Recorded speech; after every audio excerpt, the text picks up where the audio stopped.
बैठे बैठे दिले नादा ये ख्याल आया है, हम नहीं आए यहाँ कोई हमें लाया है। किसने नन्ना सा मोहब्बत का ये जला के दिया, दिले वीरा के अंधेरे पे तरस खाया है। पर दिया तो जलता नजर नहीं आता।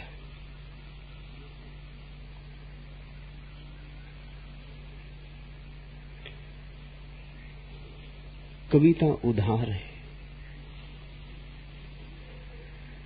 किसी और का दिया जला होगा, उसने गाई है।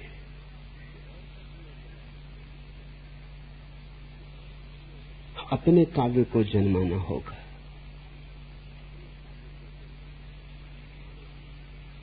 दिया तो सभी का जल सकता है। दिया है तो जलने के लिए, दिया है तो जलने की संभावना है। लेकिन कोई दूसरा तुम्हारा दिया जला नहीं सकता।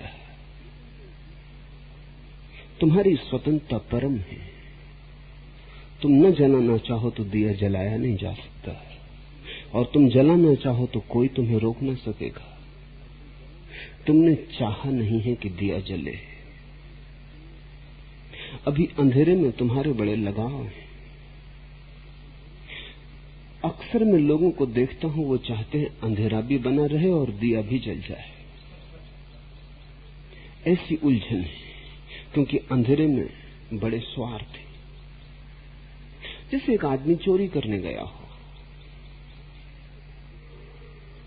तो कई बार टकरा जाए, दीवार दरवाजे से ठोकर खा जाए, तो सोचने लगे मन में कि दिया होता तो ठीक था। लेकिन दिया हो और रोशनी हो जाए तो चोरी ना कर सकेगा। तो अगर कोई कहे कि ये रहा दिया, ले लो, तो कहेगा पागल तो नहीं समझा है मुझे। तो तुम्हारी दिक्कत यह है कि तुम्हारा जीवन दोहरा है। एक तरफ अंधेरा है, अंधेरे में लगा स्वार्थ है, दूसरी तरफ अंधेरे की तकलीफें हैं, दिए का ख्याल पैदा होता है। जब तक तुम अंधेरे के स्वार्थ न तोड़ लोगे, तब तक तुम दिया जला ना सकोगे। ये सीधा गणित है। तो दिए जलाने की तो फिक्र छोड़ो, पहले ये देख लो कि अंधेरे में हमारे स्वार्थ है। हम अंधेरे को चाहते हैं कि बना रहे, अंधेरे से कुछ मिलने की आशा है, अंधेरे में मन को लगाया है, भविष्य को अंधेरे में छिपाया है, सपने देखे हैं। अगर अंधेरे से कुछ भी मिलने का कहीं भी थोड़ा सा ख्याल है, तो तुम दिया कैसे जलने दोगे? कोई जला भी दे तो उसे बुझा दोगे। जो दिया जलाए वो दुश्मन मालूम होगा।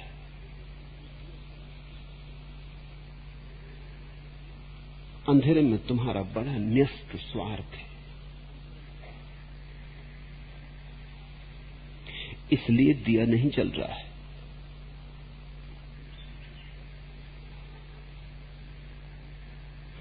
तुम्हारे अंधेरे पर कोई कितना ही तरस खाए, तो भी अगर तुम अंधेरे में रहना चाहते हो तो इस तरस से कुछ भी न होगा।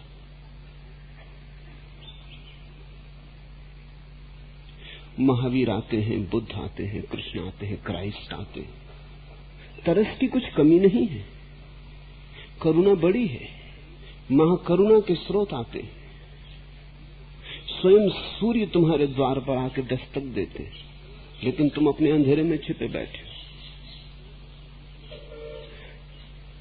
तुम सोचते हो कि प्रकाश भी जल जाए, लेकिन कभी तुमने भीतर का द्वंद्व देखा है कि प्रकाश के जलने के साथ ही अंधेरे के सभी स्वार्थ नष्ट भ्रष्ट हो जाएंगे। तो अंधेरे से पाने की तुमने जो जो आशाएं बांधी है, सभी धूल धूसरित हो जाएंगी। उस अंधेरे से भरी आशाओं को ही तो हम संसार कहते हैं। तो जब तक संसार में थोड़ा भी ऐसा लग रहा है कि कुछ मिल सकता है, मिलेगा, तब तक तुम स्थगित करोगे, दिए को जलने न दोगे। तब तक तुम रोशनी से डरोगे। अगर रोशनी आ जाए तो तुम पीठ कर लोगे। तुम हजार तर्क विचार खोज लोगे रोशनी से बचने के।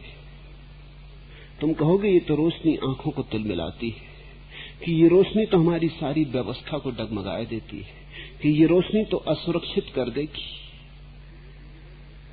हम भले, हमारा अंधेरा भला है। लेकिन बेईमानी ऐसी है कि तुम अगर इसे भी साफ देख लो तो भी रास्ता बन जाए। तुम साफ कह दो कि हम अंधेरे में ही जिएंगे, बंद करो प्रकाश की बातचीत, हमें कुछ लेना देना नहीं। लेकिन तुम उतने ईमानदार भी नहीं हो।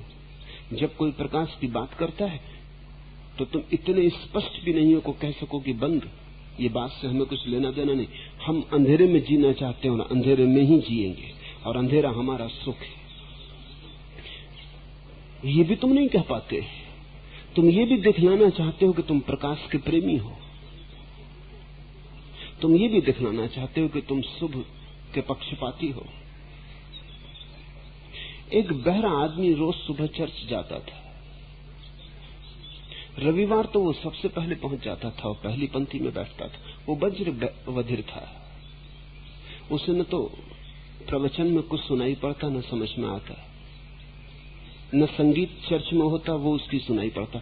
एक दिन एक आदमी ने पूछा कि तुम इतने जल्दी आते किस लिए हो? रोज तुम चर्च चले आते हो मीलों चल के, तुम्हें कुछ सुनाई तो पड़ता नहीं, न तुम संगीत सुन सकते हो, न तुम प्रवचन सुन सकते हो, तो तुम आते किस लिए हो?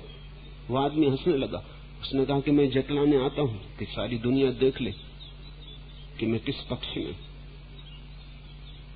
और परमात्मा भी नोट कर ले कि मैं कोई सांसारिक आदमी नहीं, धार्मिक हूं। तो तुम ये मोह भी नहीं छोड़ पाते कि तुम धार्मिक हो। धर्म के साथ बड़ी प्रतिष्ठा जुड़ी,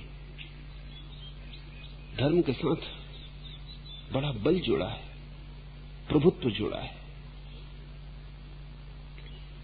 वस्तुतः तुम जितने बेईमान होते हो उतने ही धार्मिक दिखलाने की चेष्टा करते हो, क्योंकि बेईमानी को छुपाने का इससे अच्छा कोई उपाय नहीं। प्रकाश की आकांक्षा करके अंधेरे को ढांकते हो, छिपाते हो। तुम्हारे प्रकाश की आकांक्षा अंधेरे के विपरीत नहीं, अंधेरे को छिपाने का उपाय और व्यवस्था है। तुम प्रकाश का खूब शोरगुल मचाते हो, आंसू बहाते हो, चिल्लाते हो प्रकाश चाहिए, ताकि सारी दुनिया देख ले कि अगर अंधेरा है तो तुम जिम्मेवार नहीं हो। तुम तो प्रकाश का कितना गुणगान कर रहे हो। बर्ट्रैंड रसल ने लिखा है, जगत में बड़ी अजीब विडंबना है, यहां जो आदमी जितना अनैतिक होगा उतनी ही नीति की चर्चा करेगा, क्योंकि नीति की चर्चा से वो खावा पैदा करता है, जिससे पता चल जाए कि और कोई हो अनैतिक, मैं तो कम से कम नहीं। यहां अभी किसी का जेब कट जाए तो जो आदमी जेब काटे अगर उसमें थोड़ी भी अकल हो तो उसको बड़ा शोरगुल मचाना चाहिए कि जेब कट गया, पकड़ो चोर को, दौड़ धूप करनी चाहिए। एक बात निश्चित है, उसको कोई भी ना पकड़ेगा, क्योंकि उसने अगर चोरी की होती और जेब काटा होता तो वो तो भाग गया होता। वो तो यहां बीच में खड़ा रहेगा, वो तो चोरी के खिलाफ बोलने लगेगा। दो आदमी मछली मार रहे थे और तभी उस सरोवर का निरीक्षक आ गया। एक आदमी भाग खड़ा हुआ तो वो उसके पीछे भागा। कोई 2 मील जाके हाँफते हाँफते उसको पकड़ पाया, और जब पकड़ पाया तो उसने जल्दी से खीसे से निकाल के लाइसेंस बता दिया। उसको मछली मारने का हक था। तो उस आदमी ने कहा, ना समझ तो फिर भागा क्यों? तो उसने कहा, इसलिए कि दूसरे के पास लाइसेंस नहीं।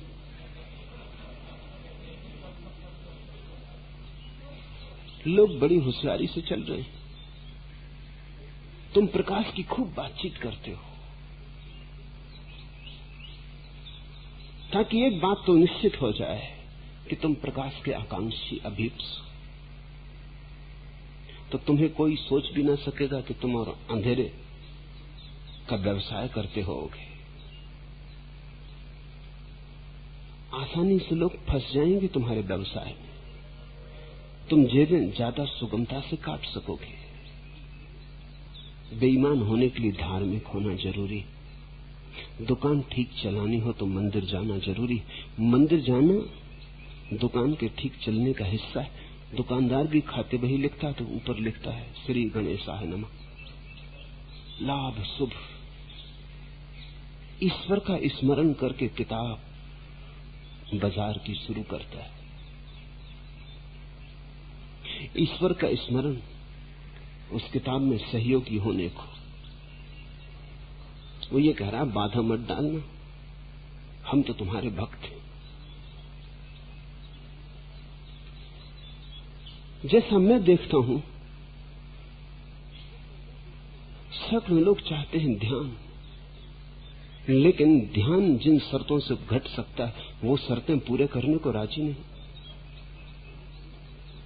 कोई शर्त पूरे करने को राजी नहीं, सिर्फ बेशर्त, मुफ्त। और मैं तुमसे कहता हूं, अगर ये संभव होता है कि ध्यान मुफ्त दिया जा सकता है, क्योंकि संभव नहीं इसलिए तुम मजे से मांगते रहते हो, कोई खतरा नहीं। अगर ये संभव होता कि ध्यान में तुम्हें उठा कर दे देता, तो मैं जानता हूं तुम मांगते भी नहीं, तुम भागते, तुम कहते अभी नहीं, अभी बच्चे बड़े हो रहे, अभी थोड़ा और जीवन को संभाल लेने दो, अभी ध्यान अभी नहीं। क्योंकि ध्यान कहीं सब अस्त व्यस्त न कर दे, और महाक्रांति है, अस्त व्यस्त तो करेगा। तुम जैसे हो, तुमने उसी ढंग की दुनिया अपने चारों तरफ बना ली, तुम्हारे चारों तरफ तुम्हारी दुनिया है। तुम बदलोगे, तुम्हारी दुनिया गिर जाएगी, क्योंकि वो आदमी ही बीच से हट गया जिसकी दुनिया थी, वो केंद्र गिर गया जिसके सहारे चाक घूमता था। एक नई दुनिया निर्मित होगी। तो अगर तुम धन की दौड़ में लगे हो तो तुम ध्यान न कर सकोगे। एक बड़े राजनीतिज्ञ मेरे पास आते थे, वो मुझसे कहते कुछ शांति का उपाय बताइए। मैंने कहा अशांति तुम करते हो, शांति का उपाय मुझसे पूछते हो। छोड़ो महत्वाकांक्षा, महत्वाकांक्षा से तो अशांति पैदा होगी। जहां भी रहोगे पीड़ित और परेशान रहोगे, जहां भी रहोगे असंतुष्ट रहोगे, शांति कैसे होगी? उन्होंने कहा आप वो मत कहिए, मैं तो आपके पास इसलिए आया कि थोड़ी शांति हो, तो थोड़ा ढंग से प्रतिस्पर्धा कर सको। अशांति के कारण प्रतिस्पर्धा नहीं कर पा रहा हूं, रात नींद नहीं आती, बेचैनी रहती। तो मुझसे पीछे आने वाले लोग मुख्यमंत्री हो गए और मैं मंत्री पद पर ही अटका हूं। जितनी दौड़ धूप वे लोग कर लेते हैं मैं नहीं कर पाता, इसलिए तो आपके चरणों में आया हूं कि थोड़ी शांति दो ताकि दौड़ धूप ठीक से कर सकूं। अब मतलब समझे, वो शांति चाहते हैं ताकि ठीक से अशांत हो सके, और अशांति को छोड़ने की तैयारी नहीं है। शांति की मांग भी अशांति को ही चलाए रखने के लिए। तो मैंने उनसे कहा कि फिर कहीं और जाओ, क्योंकि असंभव मैं न कर सकूंगा।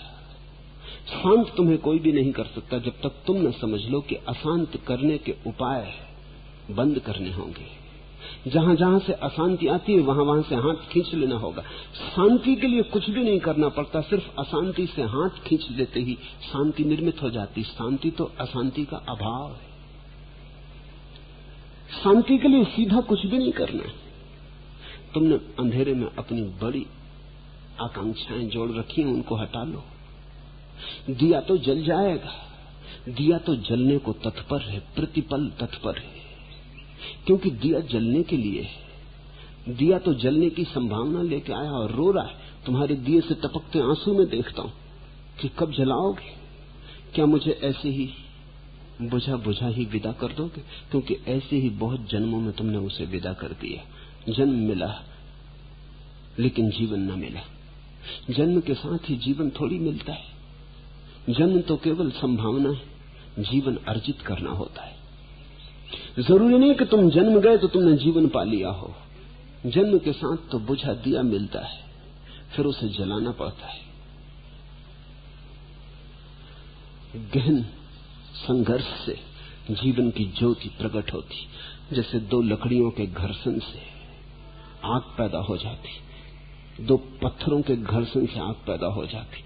ऐसे तुम जब जीवन की सारी चुनौतियों से संघर्ष लेते हो तब तुम्हारे भीतर का दिया जलता है। और कोई उपाय नहीं, उधार जल नहीं सकता। ये कविता किसी और की है, और जरूरी नहीं कि जिसने गाई हो उसका भी दिया जला हो। क्योंकि अक्सर तो ऐसा होता है, लोग कविताएं गा के सोच लेते हैं कि जल गया दिया। जिनके जीवन में प्रेम नहीं, वो प्रेम के गीत गा के सांत्वना कर लेते। मैं बहुत कवियों को जानता हूं। तुम्हारी और उनकी परेशानी में मैंने जरा भी भेद नहीं पाया। शायद तुमसे बदतर उनकी परेशानी। फर्क है तो इतना कि वो सपने सजाने में कुशल है, तुम इतने कुशल नहीं सपनों को रंग देने में। वे इतने कुशल हैं कि बुझे दिए को भी जला दिए की तरह मान के जी सकते, गीत गुनगुना सकते। अक्सर ऐसा होता है जो तुम्हारे पास नहीं है, उसकी सांत्वना तुम अनेक रूपों से अपने पास जुटा लेते हो। प्रेम जिसके पास नहीं, वो प्रेम के बहुत गीत गा के धीरे धीरे भरोसा कर लेता है कि प्रेम हो गया। ये बड़ी विडंबना है। प्रेम के गीत जितने लोगों ने गाए हैं, उनमें से 99 ने प्रेम को जाना ही न था। जो नहीं जान पाए जीवन में, जो यथार्थता न घट पाया, उसे उन्होंने सपनों में घटा लिया। सपने परिपूरक है। आधुनिक मनोविज्ञान इस सत्य को स्वीकार करता है कि सपने परिपूरक है। जो तुम जीवन में नहीं कर पाते, वो तुम सपने में करके अपने को समझा लेते हो। दिन में उपवास करो, रात सपने में भोजन कर लोगे। दिन में ब्रह्मचर्य साधो, रात सपने में सुंदर स्त्रियां, सुंदर पुरुष तुम्हारे आसपास नाचने लगेंगे। तुम्हारे ऋषि मुनियों के आसपास अप्सराएं यूं ही नहीं नाची थी। कोई वस्तुतः अप्सराएं कहीं से आती नहीं। किस इंद्र को पड़ी है? कहां कौन इंद्र है? वो तो ऋषि मुनि ने ही जो दबा लिया था, दमन कर लिया था। वो जिसको प्रकट नहीं किया था जीवन में, वो सन्नाटे में रात के तंद्रा के क्षण में, निद्रा के क्षण में प्रकट होने लगा। और अगर बहुत दबाया तो आंख बंद करने की भी जरूरत नहीं, अप्सरा खुली आंख प्रकट हो जाएगी। ये निर्भर करता है कि तुमने दमन कितना गहरा किया।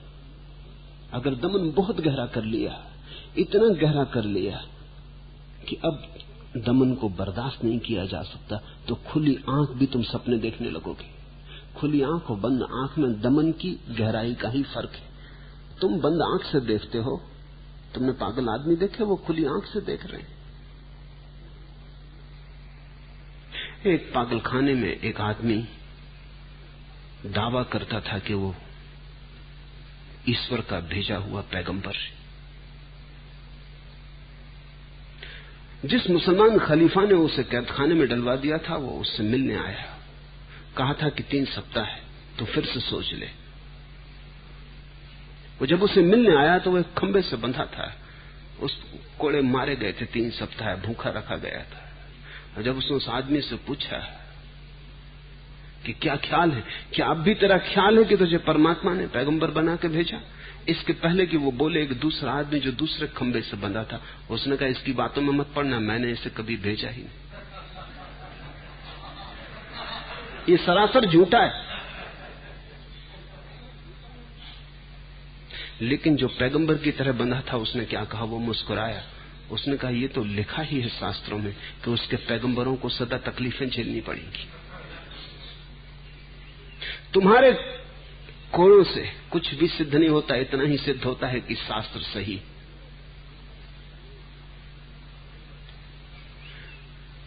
पागल आदमी का अर्थ क्या होता है? इतना ही कि जिसने अब खुली आंख सपने देखने शुरू कर दिए, जो अपने सपनों में भरोसा करने लगा है। इतना कि यथार्थ झूठा पड़ जाता है, सपने ज्यादा सच मालूम होते। तो तुम्हारे कवि और पागलों में कोई बहुत अंतर नहीं होता।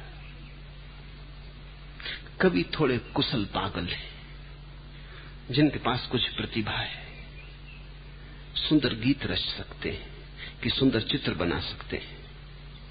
अक्सर तो तुम कवियों के पास मत जाना उनके गीत का सौंदर्य देखकर, अन्यथा वहां एक कुरूप आदमी पाओगे। गीत को सुन लेना, गीत में बड़ा सौंदर्य हो सकता है, कभी कभी तो बड़ी आकाश की ऊंचाई कभी छू लेते। सपनों को बाधा क्या है? सपनों पे कोई सीमा नहीं है। जहां तक सपना देखना हो देख सकते हो। न पहाड़ रोकते हैं, न आकाश रोकते हैं। लेकिन सपने तुम जो देखते हो वो खबर देते हैं कि जिस चीज की कमी रह गई उसको सपने में पूरा कर रहे हो।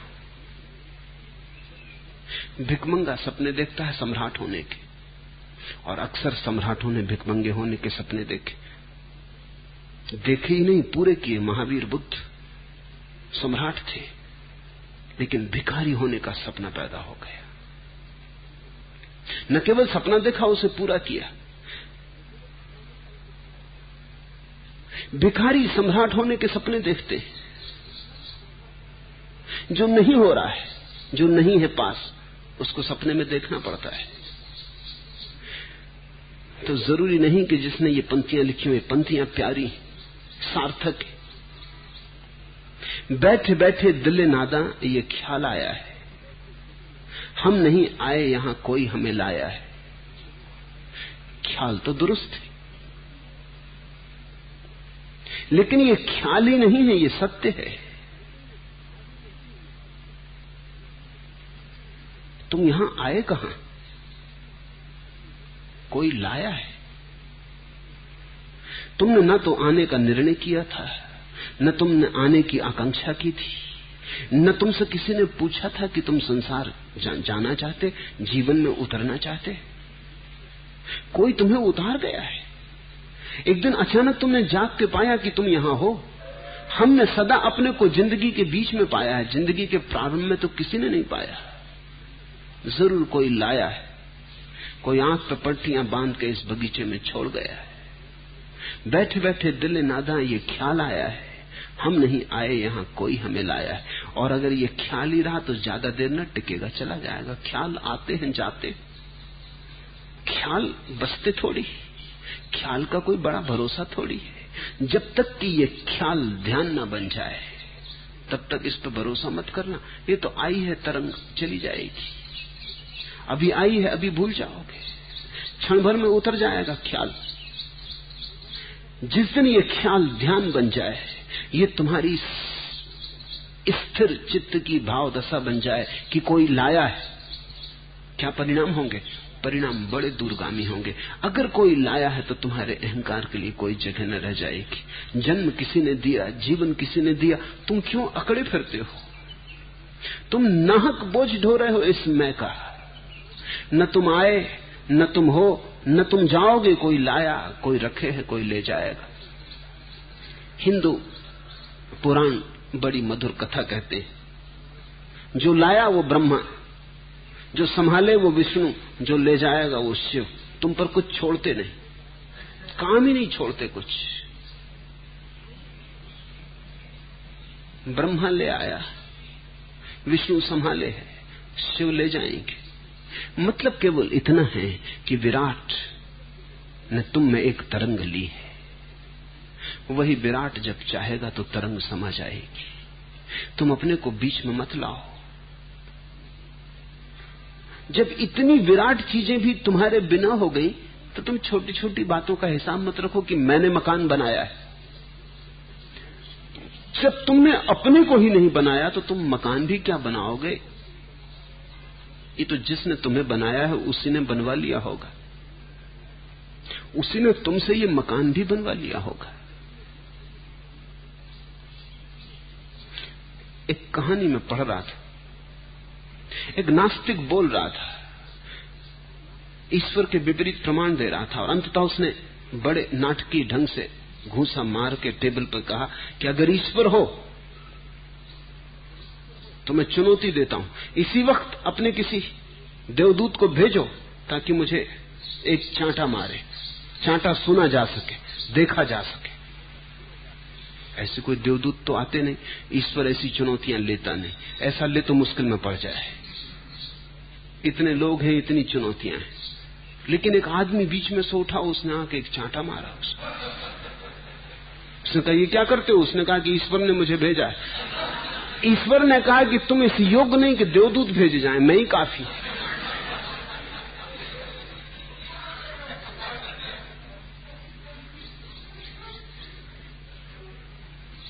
मकान तुमसे बनवा लेता है, दुकान तुमसे चलवा लेता है, काम तुमसे 1000 करवा लेता है, लेकिन तुमको ही जब उसने बनाया और तुम्हारी नियति में, तुम्हारी प्रकृति में बीज डाले वासनाओं के, इच्छाओं के। उन्हीं इच्छाओं के बीजों का फिर रूपांतरण होता है, वृक्ष बनते हैं। तुम जरा पक्षियों को देखो, उन्होंने तो कोई आर्किटेक्चर का कोई शिक्षण नहीं लिया, कैसे प्यारे घोंसले बना लेते। ऐसे भी पक्षी हैं कि उनको जन्म देने के बाद माता पिता तो उड़ जाते, अंडे ही छोड़ के उड़ जाते, अंडा बाद में फूटता है। तो पक्षियों को अपने माँ बाप से मिलने का मौका भी नहीं आता, इसलिए शिक्षण का कोई उपाय भी नहीं, कोई स्कूल नहीं।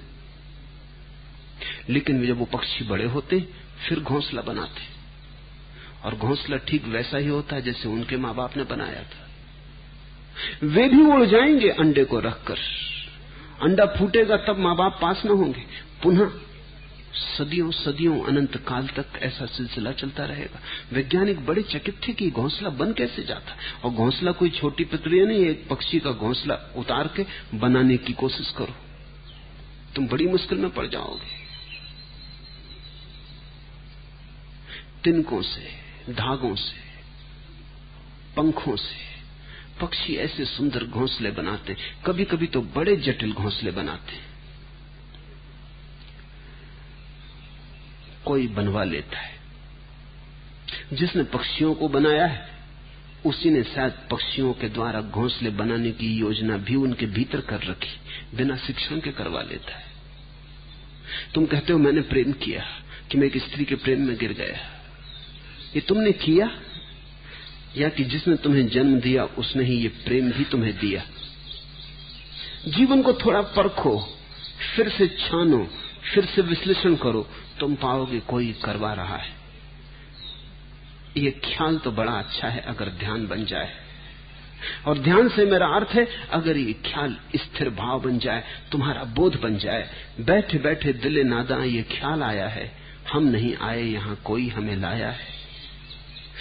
इतने पर ही सारा धर्म पूरा हो जाता है। अगर तुम्हें ये समझ में आ जाए कि कोई हमें लाया है, कोई हमें ले जाएगा, कोई हमारे भीतर श्वास ले रहा है, कोई हमारे भीतर जी रहा है, तो तुम अकर्ता भाव को उपलब्ध हो गए।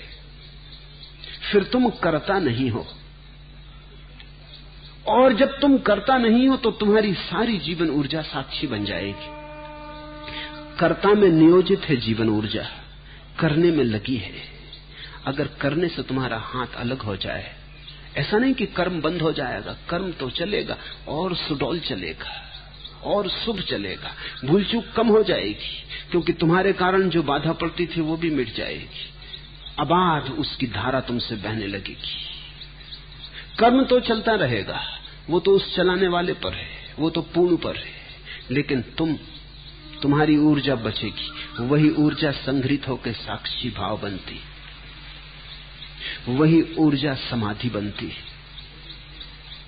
किसने नन्हा सा मोहब्बत का ये जला के दिया, दिले वीरा के अंधेरे पे तरस खाया, और वही ऊर्जा, वही समाधि दिया बनेगी, वही जलेगी तो तुम प्रकाशित होगे।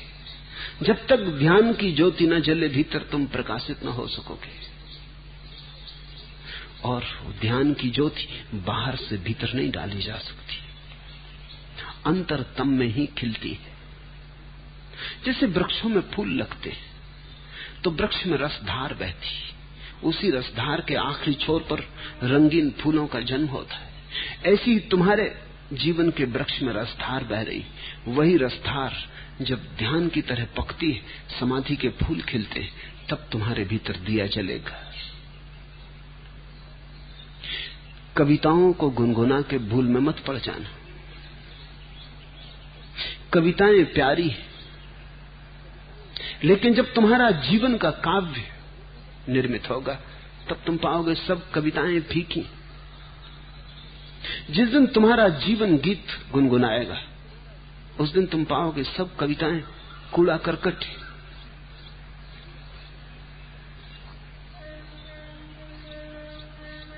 और घबराना मत, दिया अगर बुझा है तो इसे इस तरह देखना कि ये जलने के लिए प्रतीक्षा है। बुझे को निराशा मत बना लेना। ऐसा मत सोचना अब क्या करें, अंधेरा सघन है, दिया बुझा है। हाथ पैर रोक के गिर मत पड़ना, थक मत जाना। हम जिसको मौत समझते हैं, पैगामे हयाते जदीद है वो। यह फूल चमन में जितने हैं फिर खिलने को मुरझाते हैं। जिसको हम मौत कहते हैं वो भी मौत नहीं, वो भी नए जीवन का संदेश है। हम जिसको मौत समझते हैं, पैगामे हयाते जदीद है वो।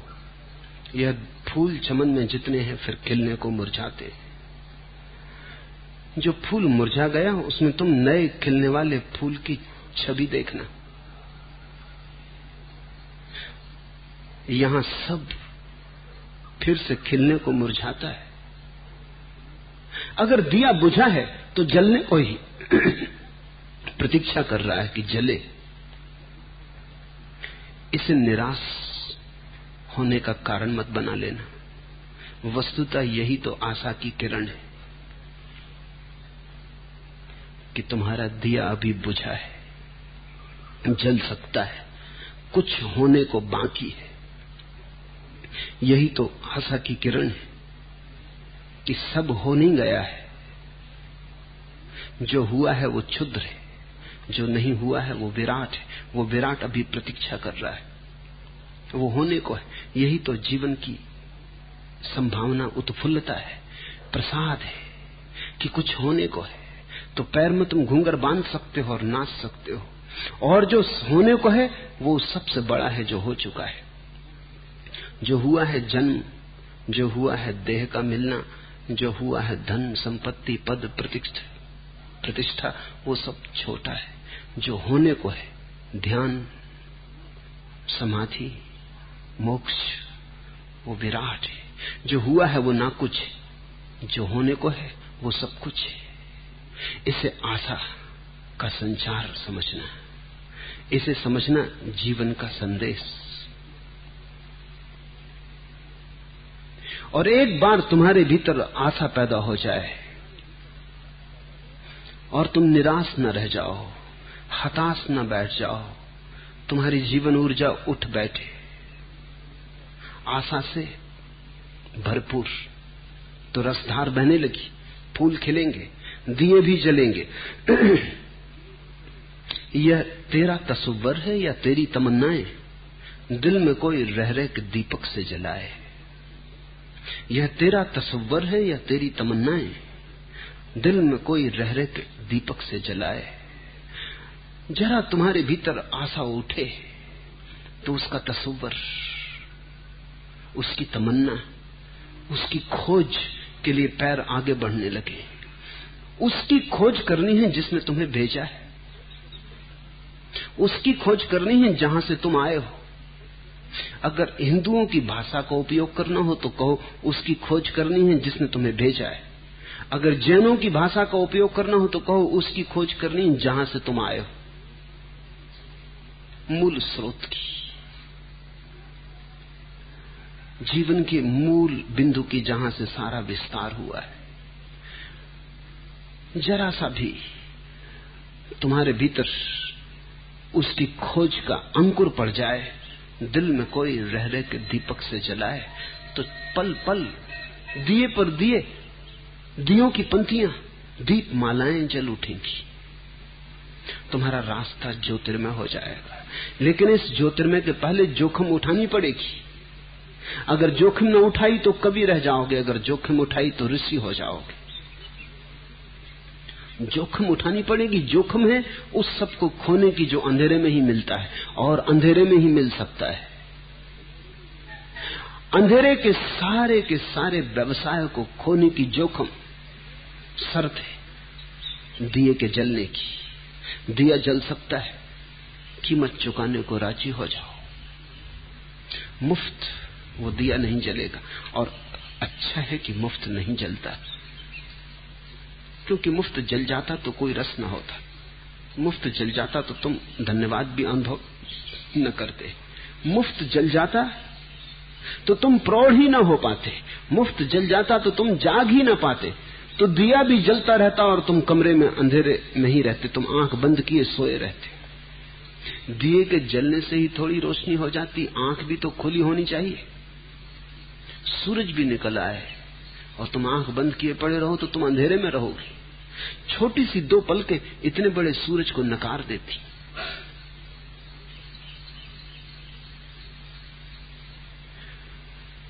तो चुनौती स्वीकार करो, दिया जल सकता है। इस आशा से उद्वेलित हो, उठो। कठिन होगा, संघर्षण होगा, लेकिन उसी संघर्षण में तुम जागोगे, आंख खुलेगी। और अच्छा है कि आंख खुलते खुलते ही दिया भी जले। कोई दूसरा जला दे दिया तो तुम आंख न खोलोगे। ऐसा मैंने सुना है, एक पुरानी चीनी कथा है कि किसान ने परमात्मा से बड़े दिनों तक प्रार्थना की कि हे प्रभु, तुझे खेती बाड़ी का कुछ पता नहीं। जब पानी चाहिए तब पानी नहीं, जब पानी नहीं चाहिए तब बेतहासा पानी, बाढ़ भेज देता है। तुझे कुछ समझ नहीं, तूने कभी खेती बाड़ी नहीं की, ओलों की क्या जरूरत है। जब धूप चाहिए तब धूप नहीं। आखिर परेशान हो गया परमात्मा भी सुन सुन को। उसने कहा आखिर तू चाहता क्या है? तो उस किसान ने कहा कि 1 साल मुझे मौका दे। आखिर जिंदगी हो गई खेती बाड़ी करते, मुझे पता है तूने कभी खेती बाड़ी की भी नहीं। 1 साल जो मैं चाहूं वैसा हो। परमात्मा ने कहा चल यही सही। 1 साल ऐसा हुआ कि किसान जब धूप चाहता तब धूप, जब पानी चाहता तब पानी। बड़ी फसल उठी, ऐसी कभी न उठी थी। गेहूं की बालें इतनी बड़ी बड़ी हुई कि किसान ने कहा आप देखो, साल भर के बाद दिखलाऊंगा कि क्या तुम अब तक परेशान करते रहे संसार को। आदमियों के सिरों के ऊपर चली गई। फिर वक्त आया फसल काटने का, फसल काटी गई। बालें तो बहुत बड़ी बड़ी थी लेकिन गेहूं उनमें न थे। वो किसान बड़ा हैरान हुआ कि ये मामला क्या हुआ। उसने प्रभु को कहा हे प्रभु, समझे नहीं, धूप जब चाहिए तब धूप दी, वर्षा जब चाहिए तब वर्षा दी, वर्ष भर ठीक मेरे हिसाब से सब चला। और बालें इतनी ऊंची गई, कभी ना गई थी, किसी ने देखी न थी इतनी ऊंची बालें। लेकिन मामला क्या है, अंदर कोई गेहूं नहीं। तो परमात्मा हंसा और उसने कहा तूने सिर्फ धूप मांगी, पानी मांगी, ओले नहीं मांगे, तूफान नहीं मांगा, आंधी नहीं मांगी। आंधी और तूफान के बिना भीतर का सत्व संग्रहित नहीं होता। तो बालें बड़ी हो गई लेकिन भीतर प्राण संग्रहित न हुए। संघर्ष के बिना कहीं प्राण संग्रहित हुए।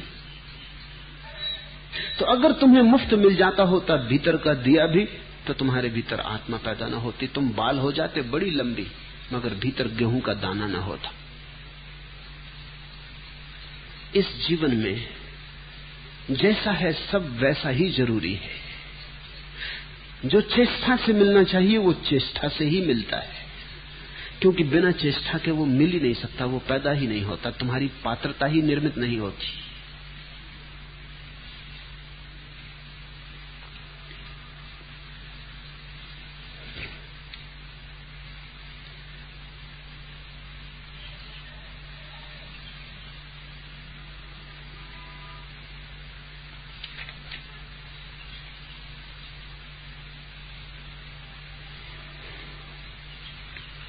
दूसरा प्रश्न। भगवान, तुम्हारे चरणों में सत सत प्रणाम। दर्शन ने पूछा है, प्रश्न तो है ही नहीं। दर्शन की वृत्ति भी प्रश्न पूछने की नहीं। उसने सिर्फ अपना अहोभाव प्रकट किया है। इसे समझना, जो पूछते हैं जरूरी नहीं कि समझ पाएंगे।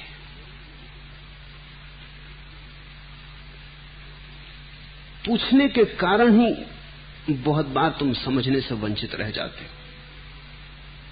क्योंकि जब तुम पूछते हो तो प्रश्न को तुम इतना भारी समझ लेते हो और तुम प्रश्न में इतने व्यस्त हो जाते हो कि उत्तर के लिए जगह ही नहीं मिलती तुम्हारे भीतर प्रवेश पाने की। तुम उत्तर के लिए दरवाजा नहीं छोड़ते। समझ तो वे ही सकते हैं जो पूछते नहीं। न पूछना ठीक ठीक उत्तर को समझ लेने का अनिवार्य चरण। तो दर्शन ने ना तो कभी कुछ पूछा है, सिर्फ एक बार को छोड़कर। पहली बार जब वो मुझे मिलने आई थी वर्षों पहले, तब विवाद करने आई थी। कोई बात उसे जची न थी तो तर्क करने आई थी।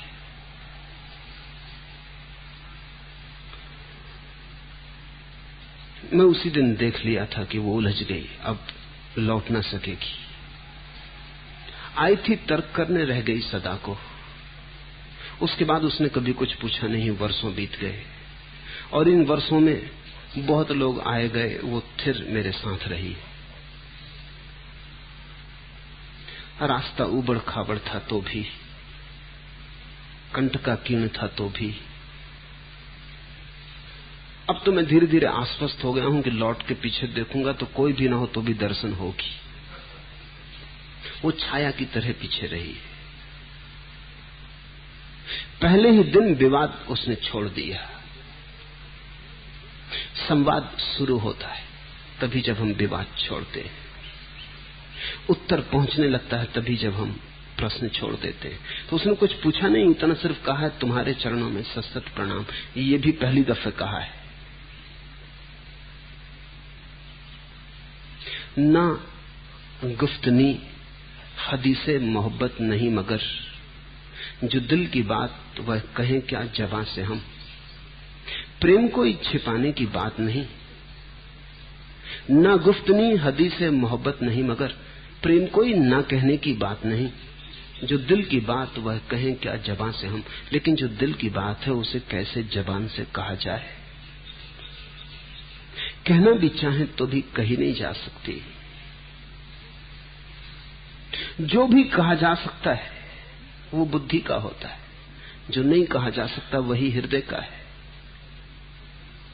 तो उसे मैंने रोते देखा है, हंसते देखा है, प्रसन्न देखा है, उदास देखा है, लेकिन कभी उसने कुछ कहा नहीं। इस न कहने के कारण उसे बहुत कुछ मिला है जो उनको नहीं मिल पाया, जो बहुत कहने में लगे। लेकिन फिर भी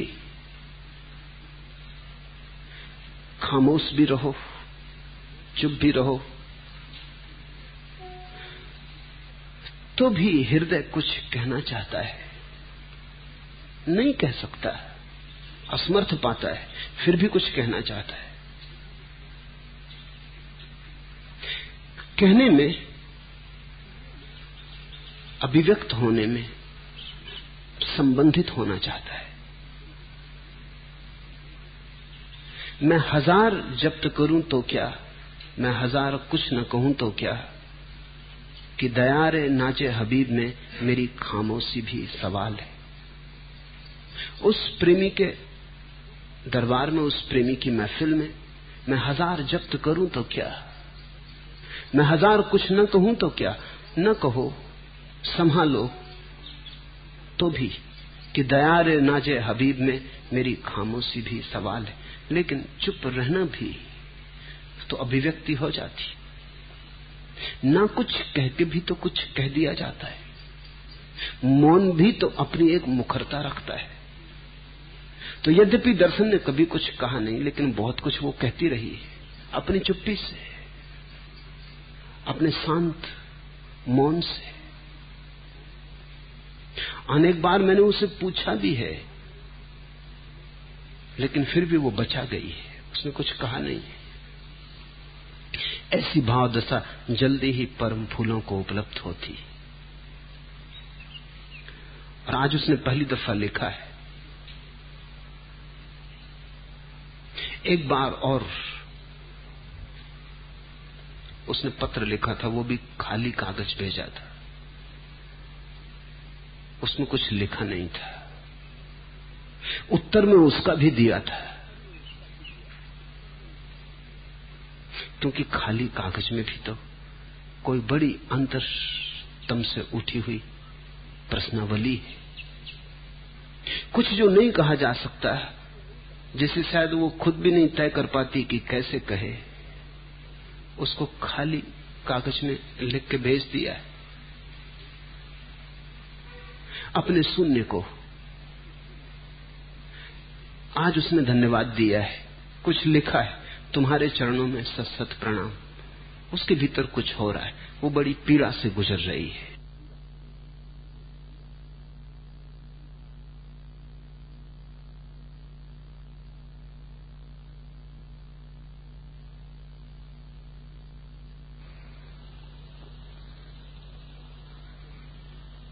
पुराना संसार टूट रहा है,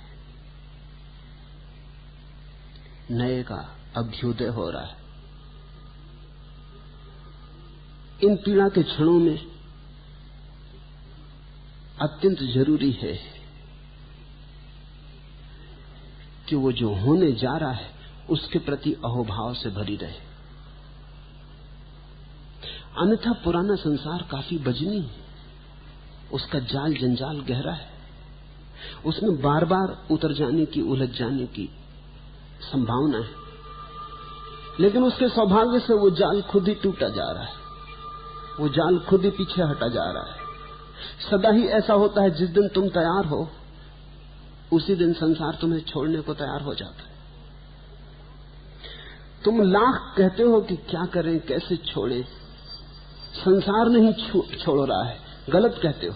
जिस दिन तुम छोड़ना चाहते हो उस दिन संसार क्षण भर को नहीं पकड़ता है, क्योंकि संसार ने तुम्हें कभी पकड़ा ही न था। इधर तुम छोड़ने लगे, उधर संसार अपने आप छोड़ने लगता है। ऐसी ही घड़ी से वो गुजर रही है। ऐसी घड़ी में प्रणाम करने का ख्याल सौभाग्य है, क्योंकि ऐसे समय में तो शिकायत करने का मन होता है।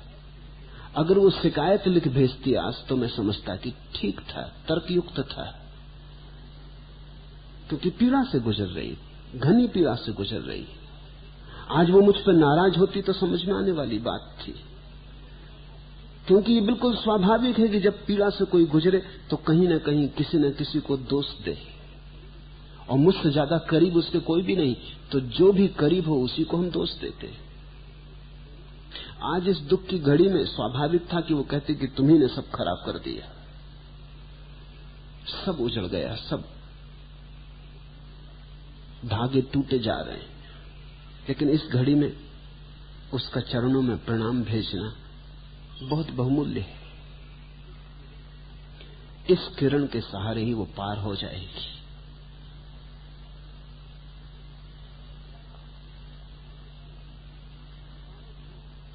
हजारों तूर उसी की हसरते दीदार पर कुर्बान, कि जिसकी जिंदगी ही हसरते दीदार हो जाए। हजारों सूरज भी उसकी आंखों पे कुर्बान है, उसकी देखने की अभिलाषा पे कुर्बान है, जिसके जीवन का लक्ष्य उस परम प्रिय को देखना रह गया हो। हजारों तूर उसी की हसरते दीदार पर कुर्बान, कि जिसकी जिंदगी ही हसरते दीदार हो जाए। उसे मैंने दर्शन नाम दिया है। दर्शन का अर्थ होता है हसरते दीदार, देखने की अभिलाषा। और उसकी देखने की अभिलाषा गहन होती चली गई। अब तो यहां बैठती भी तो आंखें बंद करके ही बैठती। जैसे जैसे देखने की अभिलाषा गहन होती वैसे वैसे आंख भी बंद होने लगती, क्योंकि आंख से तो वही देखा जा सकता है जो रूप है, आकार है, नाम है। आंख बंद करके उसे देखा जा सकता है जो अरूप है, निराकार है, अनाम है।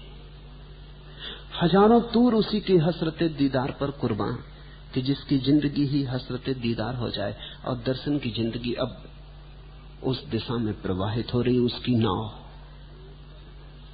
जहां उस परम प्यारे के सिवाय कोई और न बचेगा।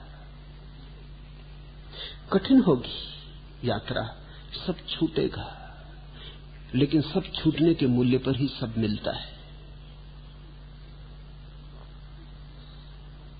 एक ही बात ख्याल रखना, हरम हो, बुत कदा हो, दैर हो, कुछ हो, कहीं ले चल। जहां वह हुस्न लामहदूद हो ए दिल, वहीं ले चल। जहां वो परम सौंदर्य हो, अब वहीं चलेंगे।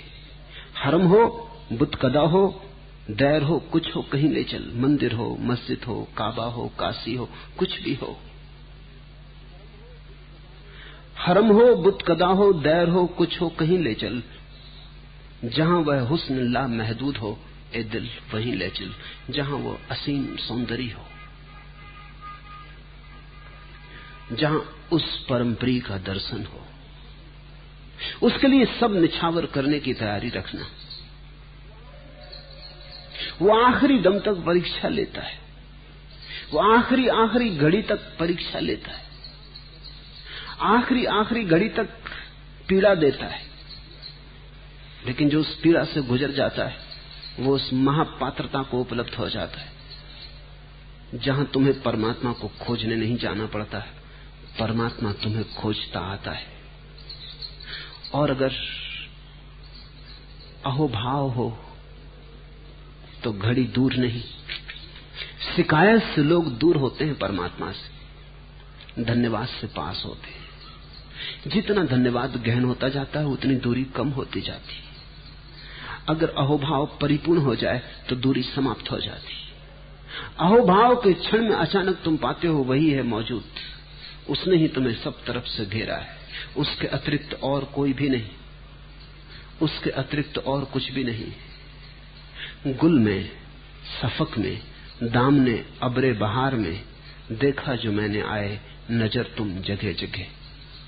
संध्या की लाली में देखा कि वसंतों की वर्षा में देखा, गुल में, सफक में, दामने अबरे बहार में देखा जो मैंने आए तुम नजर जगह जगह। वही दिखाई पड़ने लगेगा। ऐसा अहोभाव हो कि कहीं मन के कोने कांतर में भी सरकती कोई शिकायत न रह जाए, उसके दुख भी स्वीकार हो, उसकी पीड़ा भी स्वीकार हो। उसने दी पीड़ा, इस योग्य समझा, यही क्या कम है। ऐसे भाव में मंदिर निर्मित होता है, ऐसे भाव की दशा में भक्त निर्मित होता है। और दर्शन जल्दी उस दशा को उपलब्ध हो सकती, लेकिन जितने हम करीब पहुंचते हैं उतना ही खतरा भी बढ़ता है। जो जमीन पे चलते हैं समतल जमीन पर, उनके गिरने का कोई भी डर नहीं, लेकिन जो पहाड़ की ऊंचाइयों पे चढ़ते हैं गिरने का डर भी उसी के साथ साथ बढ़ता जाता है। गिरे तो बुरी तरह गिरेंगे। इसलिए जितनी ऊंचाई आती है उतने ही संभल के और सावधान होकर चलने के क्षण आते। जमीन पर गिरे भी तो क्या गिरे, फिर उठ के खड़े हो जाएंगे। मैंने सुना है बायजीद एक गांव के पास से गुजर रहा था, उसने एक शराबी को देखा जो डगमगाता चल रहा था। बायजीद ने उसे पकड़ा और कहा कि सुन पागल, कितनी पी रखी है, कुछ होश संभाल, गिर पड़ेगा तो कीचड़ मची, सब कपड़े खराब हो जाएंगे। उस शराबी ने आंख खोली और हंसने लगा। उसने कहा बायजीद, हम अगर गिरे तो कपड़े ही खराब होंगे, तुम अगर गिरे तो। बायजीद बड़ा सूफी फकीर था, बड़ा संत था। तुम अगर गिरे तो कहते हैं बायजीद ने उसके चरण छुए, का उसने ठीक समय पर तूने मुझे चेताया। अगर हम गिरे तो कपड़े तो दूर, आत्मा तक खराब हो जाएगी। तू गिरा तो सुबह नहा धो के ठीक हो जाएगा, ये भी सच है। अगर हम गिरे तो जन्म जन्म लग जाएंगे। दर्शन वहां है जहां संभल के चलना होगा प्रतिपल, और रोज रोज संभालने को ज्यादा संभालना होगा, ज्यादा सावधानी, सावचेती। इन पीड़ा के क्षणों को अगर ठीक से पार कर लिया तो मंदिर ज्यादा दूर नहीं है, पास ही है, कुहासे में ढका है।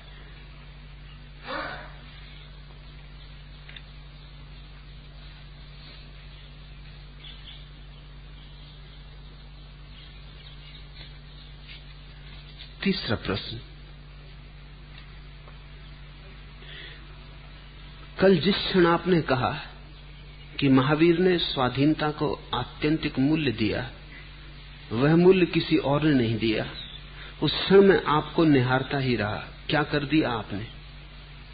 मैं अपनी अभव्यता देखता रहूं, अल्पता देखता रहूं और आपको निहारता रहूं, शीश नवाता रहूं।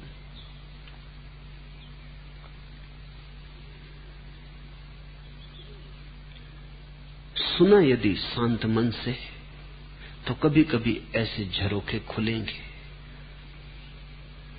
महावीर ने तो कहा है कि अगर कोई ठीक से सुन ले तो मात्र श्रवण से भी पार हो जाता है। इसलिए महावीर ने कहा कि मेरे 4 तीर्थ हैं, 4 घाट हैं जिनसे लोग उस पार जा सकते हैं, श्रावक, श्राविका, साध्वी, साधु। श्रावक श्राविका का अर्थ होता है जिन्होंने ठीक से सुना, श्रवण किया। सिर्फ सुन के कोई पार जा सकता है? निश्चित ही। लेकिन सिर्फ सुनने को कोई छोटी घटना मत समझना। सिर्फ सुनना बड़ी घटना है, करने से भी बड़ी घटना है। करना तो आसान है, सुनना कठिन है। क्योंकि ठीक सुनने का अर्थ है जब तुम्हारे भीतर कोई विचार की तरंग ना हो, तभी तुम वो सुन पाओगे जो कहा जा रहा है। अगर विचारों की तरंगें हैं तो तुम वही सुन लोगे जो तुम्हारे विचार की तरंगें व्याख्या करेंगी। मैं यहां बोल रहा हूं, तुम वहां सोच भी रहे हो, तो मिश्रित होगा सुनना। मेरे कहे पर तुम्हारे विचारों की खोल चढ़ जाएगी, मेरे कहे पर तुम्हारे विचारों का रंग बिखर जाएगा। तुम वही समझ लोगे जो तुम समझ सकते थे, वह नहीं जो मैंने कहा था। तो कभी कभी ऐसी घड़ी घटेगी सुनते सुनते कि तुम उस जगह पहुंच जाओगे जिसको महावीर श्रावक का तीर्थ कहते। श्रवण के घाट पर पहुंच जाओगे अचानक। तब क्या मैं कह रहा हूं ये सवाल नहीं, कोई भी शब्द, भाव, भंगिमा मात्र तुम्हारे भीतर कोई झरोखा खोल देगी। कोई द्वार जो बंद पड़ा था जन्मों से, हवा के एक झोंके में खुल जाएगा। कोई दृश्य जो तुमने कभी न देखा था दिखाई पड़ जाएगा। ऐसा ही कुछ हुआ है। कल जिस क्षण आपने कहा महावीर ने स्वाधीनता को आत्यंतिक मूल्य दिया, वह किसी और ने नहीं दिया। उस क्षण में आपको निहारता ही रहा। क्या कर दिया आपने? मैंने कुछ भी नहीं किया। मेरे किए क्या हो सकता है? तुमने कुछ होने दिया। मैंने कुछ किया नहीं, तुमने कुछ होने दिया। इस फर्क को ठीक से समझ लेना। अगर तुमने ऐसा सोचा कि मैंने कुछ कर दिया, तो ये तो परतंत्रता की नई जंजीर शुरू हो जाएगी। तब तुम राह देखोगे कि मैं कुछ करूं तो हो। इस भ्रांति में मत पड़ना, ये भ्रांति होती है। तुम एक राह से गुजर रहे हो, एक सुंदर स्त्री दिखाई पड़ी, कुछ हो गया। अब तुम कहते हो इस स्त्री ने कुछ कर दिया। इस स्त्री ने कुछ भी नहीं किया, तुम्हारे भीतर ही कुछ हुआ। इसकी मौजूदगी ने सहारा दे दिया। इसने कोई जादू नहीं किया, कोई वशीकरण नहीं किया जैसा लोग समझते हैं। शायद इसे तो ख्याल भी ना हो।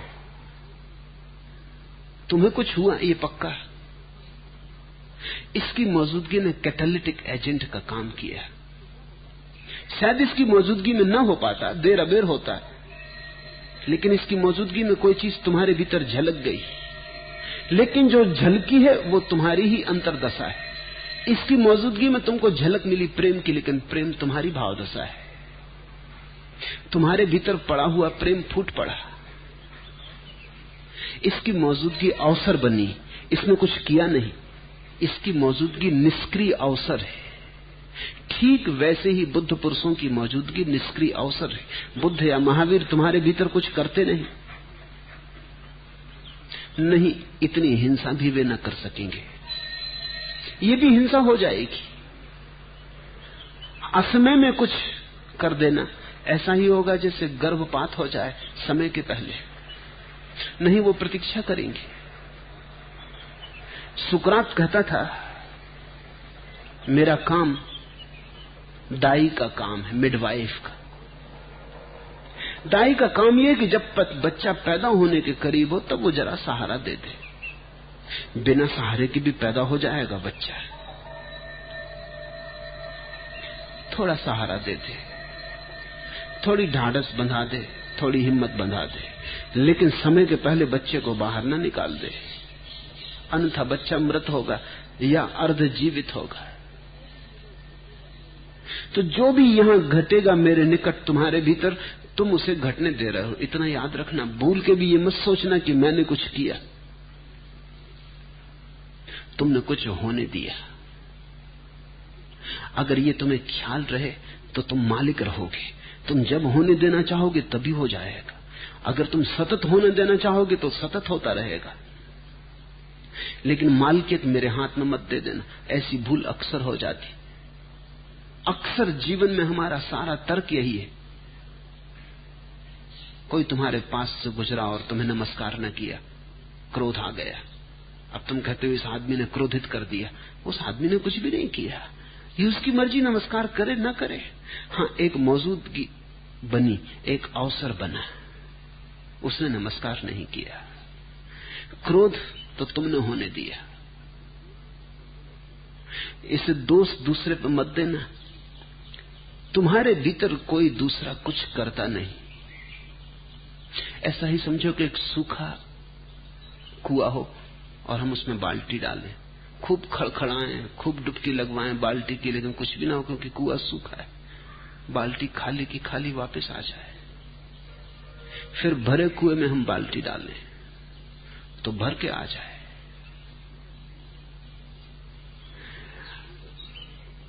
तुम अगर प्रेम से भरे हो तो परिस्थितियां अनुकूल बन जाएंगी जिनमें तुम्हारा प्रेम उभर के आ जाएगा। तुम अगर क्रोध से भरे हो तो परिस्थितियां अनुकूल बन जाएंगी जिनमें क्रोध उभर के आ जाएगा।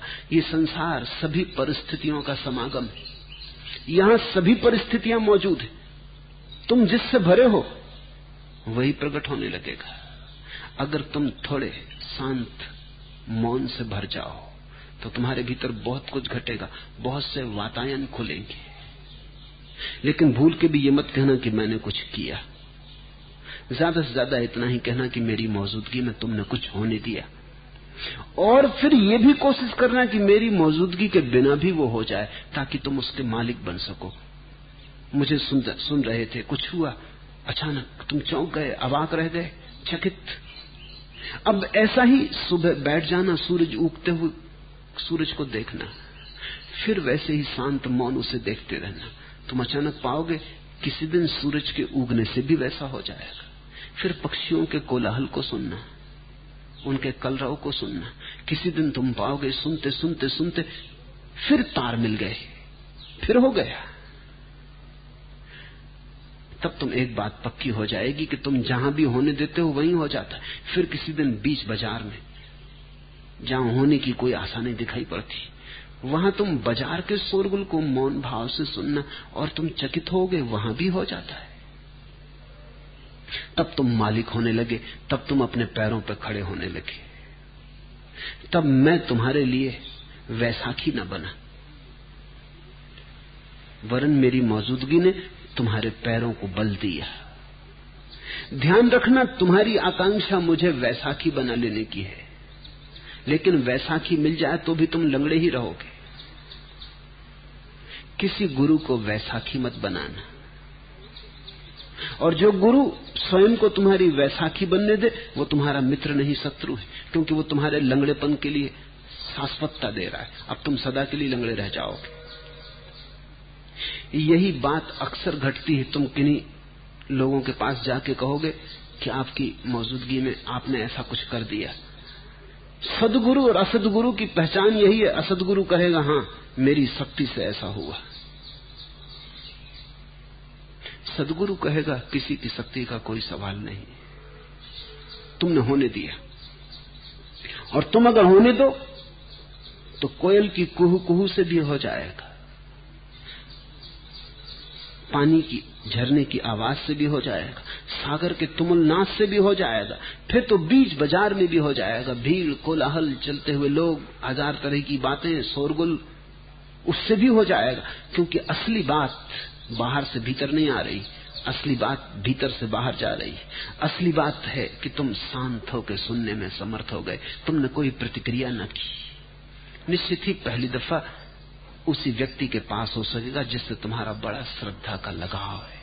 पहली दफा वहां आसान होगा जहां बड़ा प्रेम का लेन देन है, जहां दो हृदय साथ साथ धड़कते।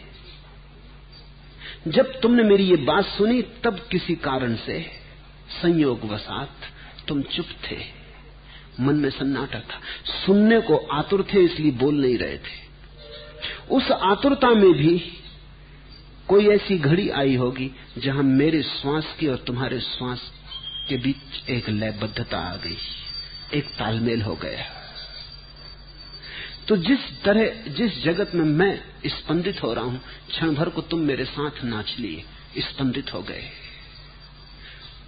कुछ हुआ, कुछ जिससे तुम चकित हो, कुछ जिस पे तुम भरोसा नहीं कर सकते, कुछ जिसको तुम चाहोगे कि मैं कहूं कि मैंने किया, क्योंकि तुम्हें अपने पर आत्मविश्वास नहीं कि तुमसे ऐसा हो सकेगा। फिर भी मैं तुमसे कहता हूं तुम्ही से हुआ है, और बार बार तुमसे यही कहूंगा कि जब भी हो स्मरण रखना तुम्ही से हो रहा है। मेरी परिस्थिति का उपयोग कर लो, मेरी मौजूदगी का उपयोग कर लो। मेरी मौजूदगी तुम्हें तुम्हारे भीतर की संपदा के प्रति थोड़ा जागरूक कर दे, फिर तुम मुझे भूलो क्योंकि मैं बाहर हूं, फिर तुम अपनी तरफ चलो। बुद्ध ने कहा, बुद्ध पुरुष इशारा करते, चलना तुम्हें पड़ता है। महावीर ने कहा है, मैं सिर्फ उपदेश करता हूं, आदेश नहीं। मैं वही बोल देता हूं जो है, तुम अगर सुनने को राजी हो सुन लो। जीसस ने कहा, अगर तुम्हारे पास आंखें हो तो देख लो, मैं मौजूद हूं। तुम्हारे पास कान हो तो सुन लो, मैं बोल रहा हूं। तुम्हारे पास हृदय हो तो धड़क लो मेरे साथ।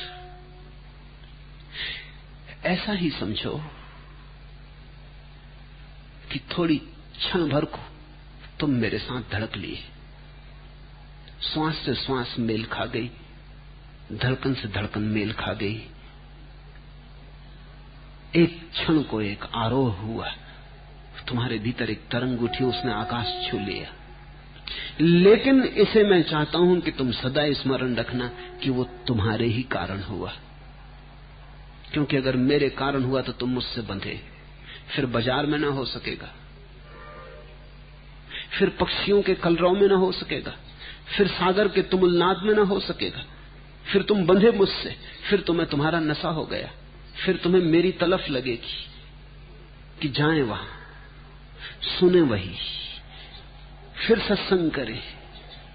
नहीं, सत्संग का अर्थ ही यह है कि तुम्हारी ऐसी घड़ी आ जाए कि सब जगह जहां तुम हो वहीं सत्संग होने लगे। नहीं कहता कि यहां मत आना, लेकिन वो आना तुम्हारा रोग न बन जाए, वो शराबी की लत न बन जाए। तुम आना और प्रसन्न होना, और तुम आना और खुलना, और तुम आना और प्रसाद को उपलब्ध होना, लेकिन स्मरण रखना कि सब तुम्हारे भीतर हो रहा है। और जब तुम यहां से जाओ तो जो हुआ है उसे संभाल के अपने साथ ले जाना, उसे यहां मत छोड़ जाना। और धीरे धीरे विपरीत परिस्थितियों में भी उसकी झलक को पाने की कोशिश करना है। जहां कोई संभावना न दिखाई पड़ती हो, जहां दुख ही दुख, पीड़ा ही पीड़ा हो, फिर तुम आंख बंद करके उसी भाव दशा को, उसी तरंग को अपने भीतर लाना। तुम चकित होगे कि धीरे धीरे वो तरंग उठने लगी, मालकियत हाथ में आने लगी। तब कहीं भी आंगन कितना ही तिरछा हो, तुम्हें नाच आ गया तो तुम नाच सकोगे। ज्यादा से ज्यादा यहां मैं इतना ही कर रहा हूं कि तुम्हें चौकोर आंगन दे रहा हूं, इससे ज्यादा नहीं। जो जगह है वो तुम्हारे भीतर ही सोया था। फिर ये कैसी कसकसी है दिल में, तुझको मुद्दत हुई कि भूल चुका। वो जो कसकसी फिर से मालूम हुई, वो कुछ बाहर से नहीं आई है, वो उसी की याददाश्त है जिसे तुम मुद्दत हुई भूल चुके। वो तुम्हारे मूल स्रोत का स्मरण है। फिर ये कैसी कसकसी है दिल में, तुझको मुद्दत हुई कि भूल चुका। इतने भूल चुके हो कि अब ये भी याद नहीं कि भूल चुके। भूल चुके हैं ये भी याद रहे तो बिल्कुल भूले नहीं, याद है, लेकिन हम इतने भूल गए हैं कि ये भी अब याद नहीं कि भूल चुके। तो मेरे करीब वो मुद्दत हुई जिसे तुम भूल चुके, जन्म जन्म का घेरा, बहुत दूर रह गई वो बात जो तुम्हारा मूल स्रोत थी और जो तुम्हारा अंतिम जीवन की नियति है। प्रथम जो थी और अंतिम जो है वो बात भूल गई है। यहां तुम्हें याद आ जाए, थोड़ी सूरत आ जाए, बस इतना काफी। और इस बात को तुम हर किसी से कहते मत फिरना, नहीं तो लोग हंसेंगे। ये बात तो दीवानों से ही करने की है। अगर तुमने ये किसी और को कहा कि मैं ये बोल रहा था कि महावीर ने स्वाधीनता को आत्यंतिक मूल्य दिया, वह मूल्य किसी और ने नहीं दिया, उस क्षण में तुम्हारे भीतर कुछ अनहोना घट गया, तो लोग कहेंगे इस बोलने में क्या रखा है, ये सब तो साधारण है। महावीर ने स्वाधीनता को आत्यंतिक मूल्य दिया, वह मूल्य किसी और ने नहीं दिया, इन शब्दों से क्या घट सकता है। तुम दूसरे को मत समझाना, ये बातें तो दीवानों की हैं। हाँ, किसी और को हुआ हो तो उससे बात कर लेना। नहीं तो खतरा क्या है? खतरा यह है कि अगर तुम औरों से ये कहोगे तो वो समझेंगे कि कुछ गड़बड़, तुम्हारा दिमाग खराब हो रहा है, किसी सम्मोहन में पड़ गए हो। और डर यह है कि वो कहीं तुम्हारा आत्म अविश्वास न जगा दे। अगर आत्म अविश्वास जग गया तो दोबारा ये न होगा। तो ऐसी घटना कभी भी घटती हो मुझे कह देना, या गैरिक रंग के बहुत पागल यहां हैं उनसे कह देना, मगर समझदारों से मत कहना, नहीं तो वो तुम्हें नुकसान पहुंचा सकते हैं। अंततः जब तुम्हारे जीवन में सब साफ हो जाएगा फिर तो कोई नुकसान नहीं पहुंचा सकता। लेकिन अभी जब अंकुर बड़ा कोमल होता है, अभी जब बीज टूटा ही होता है, तब हर खतरा प्राणघाती हो सकता है। जब दिल पे न हो काबू अपना, क्या जब्त करें क्या सब्र करें, मुझ जैसे काश वह हो जाएं जो जो आकर समझाते हैं। कई लोग तुम्हें समझाएंगे कि क्या पागलपन कर रहे हो, होश में आओ, बुद्धि संभालो, ये तुम किन बातों में पड़े जा रहे हो। जब दिल पे न हो काबू अपना, क्या जब्त करें क्या सब्र करें, मुझ जैसे काश वह हो जाएं जो आकर समझाते। लेकिन वो तुम्हारे जैसे न होंगे, और डर यह है कि वो तुम्हें अपने जैसा बना सकते, क्योंकि वे ज्यादा हैं, भीड़ है, और हम भीड़ पर बड़ा भरोसा करते हैं। हमारी धारणा ही यह है कि जिस बात को बहुत लोग मानते हैं वो ठीक होनी चाहिए। अक्सर तो उल्टा होता है, जिसको बहुत लोग मानते हैं वो बात अक्सर तो गलत होती, क्योंकि बहुत लोग गलत हैं। अक्सर तो ऐसा होता है ठीक बात को कभी कोई एक आध मानता है, भीड़ तो सदा गलत को ही मानती है। इसलिए सत्य के जगत में कोई लोकतंत्र नहीं है, कोई मत नहीं है कि 90% लोगों ने साथ दे दिया तो सत्य होना चाहिए। अक्सर तो ऐसा हुआ है, जब महावीर ने कहा तो वो अकेले, जब बुद्ध ने कहा तो वो अकेले। धर्म को छोड़ दें, विज्ञान को लें, गैलीलियो ने कहा, कोपरनिकस ने कहा तो अकेले, आइंस्टीन ने कहा तो अकेले। सारी दुनिया मानती थी सदियों से कि जमीन चपटी, और जब गैलीलियो ने कहा कि जमीन गोल है तो वो अकेला था। सारी दुनिया मानती थी सदियों से कि सूरज उगता है डूबता है। अब भी सभी भाषाएं यही कहती हैं, सूर्यास्त सूर्योदय, सनराइज सनसेट। गैलीलियो हो चुका है, इससे भाषा में अभी फर्क नहीं पड़ा है। 300 साल हो गए, लेकिन भाषा अब भी गलत बोले जा रही। गैलीलियो ने कहा ना सूरज उगता ना डूबता, सूरज चलता ही नहीं। ख्याल यह था कि सूरज पृथ्वी के चारों तरफ चक्कर लगाता है, दिखता है लगाता हुआ, इसमें कोई शक नहीं। अब भी खाली आंख से देखो तो लगता है कि चक्कर लगा रहा है। असलियत बिल्कुल उल्टी है, पृथ्वी चक्कर लगा रही है, सूरज खड़ा है। लेकिन हम पृथ्वी पे बैठे हैं तो हमको पृथ्वी का चक्कर लगाना तो दिखाई पड़ नहीं सकता, इसलिए सूरज चक्कर लगाता हुआ दिखाई मालूम पड़ता। कभी तुमने ख्याल किया ट्रेन में तुम बैठे हो और दूसरी ट्रेन बगल में खड़ी, तुम्हारी ट्रेन चलती है तो लगता है दूसरी ट्रेन चल पड़ी, चौंक के तुम्हें लगता है दूसरी ट्रेन चल रही, चलती तुम्हारी लेकिन तुम तो अपनी ट्रेन में बैठे हो, तुम भी उसके साथ चल पड़े, इसलिए पता नहीं चलता। दोनों की गति बराबर है, लेकिन पास की ट्रेन खड़ी वो चलती हुई मालूम पड़ती। गैलीलियो ने कहा कि सूरज खड़ा है, पृथ्वी चलती। हजारों हजारों साल से आदमी मानता था पृथ्वी खड़ी, सूरज चलता है, लेकिन इससे कुछ फर्क नहीं पड़ता। गैलीलियो को अदालत में ले जाया गया था क्योंकि पोप खिलाफ था, क्योंकि बाइबल में तो लिखा है कि पृथ्वी खड़ी।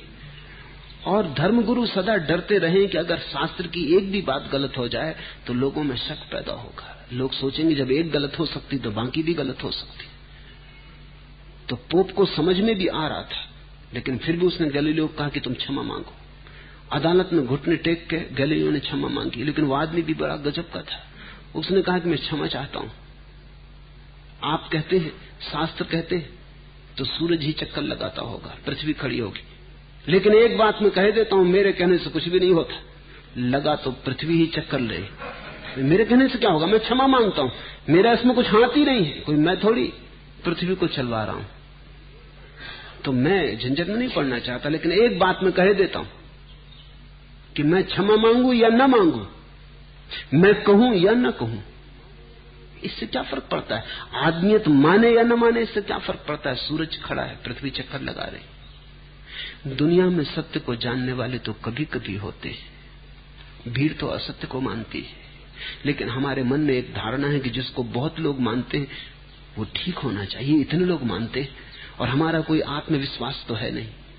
तो दूसरों से मत कहना, अन्यथा वे हंसेंगे, उनकी हंसी तुम्हारे जीवन में जहर हो सकती है। वे तुम्हें पागल समझेंगे, उनका समझना तुम्हें डगमगा सकता है।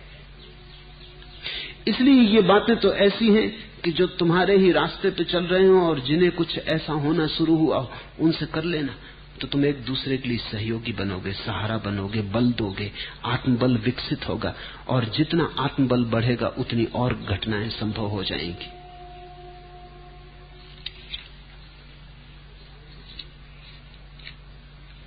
आखिरी प्रश्न, मुझे इतना कुछ मिल रहा था कि उसका आनंद अंतर में समाता नहीं था। इतना आनंद, इतनी खुशी कहां रखूं, कैसे संभालूं, समझ में नहीं आता। और प्यास भी उतनी ही है। जिनकी कृपा से जीवन की संध्या में मुझे यह सब मिल रहा है, उनसे पास होते हुए भी दूर हूं। इन दो बातों के लिए पागल सी जी रही थी। कुछ दिनों से सब चुप होने लगा है। घंटों बैठी रहती हूं या लेटी रहती हूं, कुछ करने का मन नहीं होता, न कुछ बुरा लगता है और न अच्छा। प्रभु, यह सब क्या हो रहा है? शुभ हो रहा है। प्यास स्थिर हो रही, प्यास गहरी हो रही। नदी जब उथली होती है तो शोरगुल करती, नदी जब गहरी होती तो शांत हो जाती। इतनी शांत हो जाती कि पता ही नहीं चलता कि चलती भी है या नहीं। गहरी नदी को देखा, फिर मालूम होती। बस ऐसा ही हो रहा है। जो प्यास अब तक थोड़ी तरंगें भी पैदा करती थी, वो और गहराई पे जा रही। अब सब चुप हो रहा है। कुछ रोज ये भी रंग रहा इंतजार का। आंख उड़ गई जिधर, बस उधर देखते रहे। आंख हटाना भी भूल जाएगा, विचार करना भी भूल जाएगा, ठगे ठगे से बैठे बैठे। कुछ रोज ये भी रंग रहा इंतजार का। आंख उठ गई जिधर, बस उधर देखते रहे। ऐसी दीवानगी आएगी, आ रही है, स्वागत करना उसका, पलक पावड़े बिछाना उसके लिए। घबरा मत जाना, क्योंकि पहले पहले जब शांति उतरती तो लगती है उदासी है, क्योंकि हम उदासी से परिचित हैं, शांति से परिचित नहीं है। दोनों के चेहरे में थोड़ा तालमेल है। तो जब पहली दफा शांति आती तो ऐसा लगता है कहीं ये तो नहीं कि हम उदास हुए जा रहे हैं। पहले पहले आनंद भी बाजे बजाता है, फिर धीरे धीरे बाजे शांत होने लगते हैं, क्योंकि बाजों का शोरगुल भी आनंद में बाधा है। फिर आनंद की एक ऐसी घड़ी आती है जब उत्सव भी शांत हो जाता है। भीतर भीतर भीतर भीतर रग रोए में समा जाता है। नाच भी नहीं होगा, नाच इतना गहरा हो जाता है। कोई क्रिया ऊपर दिखाई ना पड़ेगी।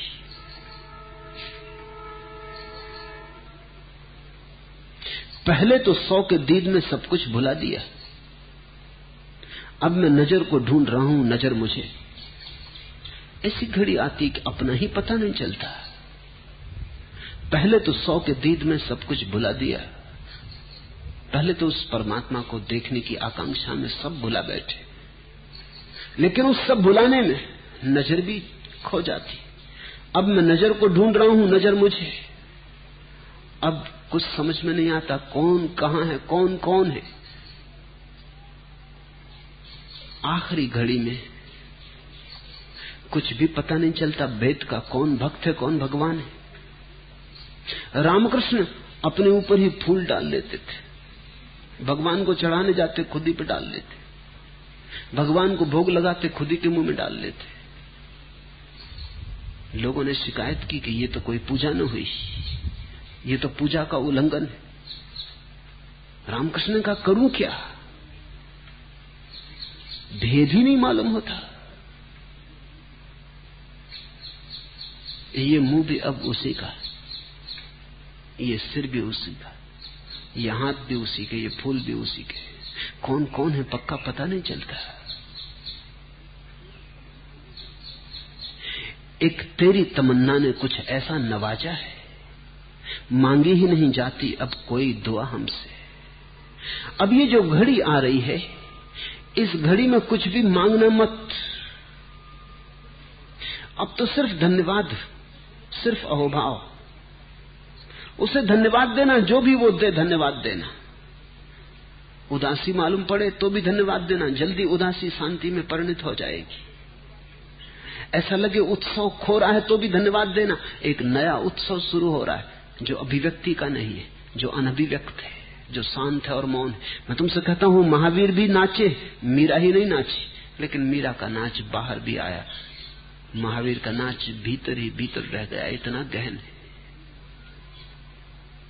जिसे देखा नील नदी है इजिप्ट में, कई मीलों तक जमीन के नीचे ही बहती, दिखाई नहीं पड़ती, फिर प्रकट होती। तो सदियां हो गई, लोगों को पता ही न था कि इसका जन्म स्रोत कहां है, ये उद्गम कहां है, क्योंकि कई मीलों तक तो वो जमीन के नीचे ही बहती है, तो उद्गम का पता कैसे चले। मीरा ऐसी है जैसे नील नदी प्रकट हो गई, और महावीर ऐसे